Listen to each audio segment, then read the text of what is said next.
The United States, for the first time, has named a special representative to Africa's Great Lakes region. Former U.S. Senator Russell Feingold was named Tuesday in an effort to promote peace in a region long plagued by violence. Instability persists, particularly in eastern Congo, where mineral wealth and ethnic strife have drawn in neighboring states. And Feingold once served on the subcommittee on African affairs. Well, more than a dozen advocacy groups on Wednesday urged Feingold to push for democracy and good governance in the Democratic Republic of Congo. In February, regional leaders signed a UN-mediated accord intended to end the 2 decades of conflict in eastern Congo and pave the way for the creation of a UN intervention force that would combat armed groups. However, little progress has been made in talks between Congo's government and the M23 rebel group to end a year-old insurgency in the east, a region rich in minerals, including gold and uranium.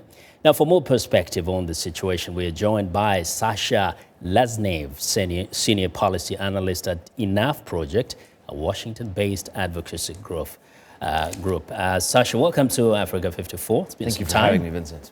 Yes, now let's first start with the situation in Congo. We know that the DRC situation has persisted for decades now.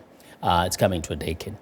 Tell me, what is it that you expect the U.S. Special Representative to do as a first order of business?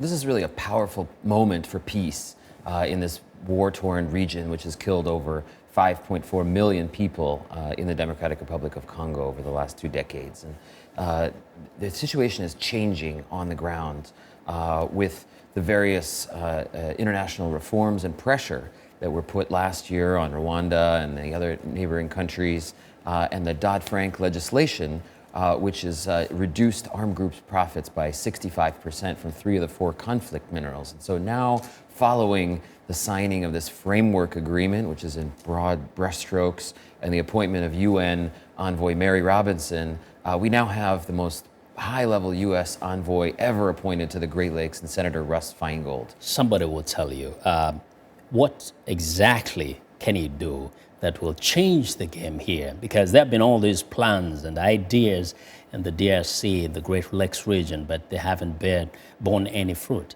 What can you do? Well, Congo and Rwanda and the other countries who have been involved in this conflict are now under pressure to enact reforms. And the peace framework and Russ Feingold and Mary Robinson can lay the groundwork to actually enact those reforms. And it's very important to send clear signals to Kinshasa, to Kigali, to Kampala that real reforms are necessary so that the neighboring countries can be bought in a transparent, peaceful way to negotiate their legitimate security and economic interests, and that Kinshasa actually holds local elections, which it's promised to do, that it seriously reform the army, and that it enact justice reforms to bring its warlords to justice. Yes, we know that people are dying, women are being raped every day. What kind of options can be on the table besides the UN intervention force, particularly from the side of the United States, that could make a difference? Well, the Congolese government agreed to some concrete reforms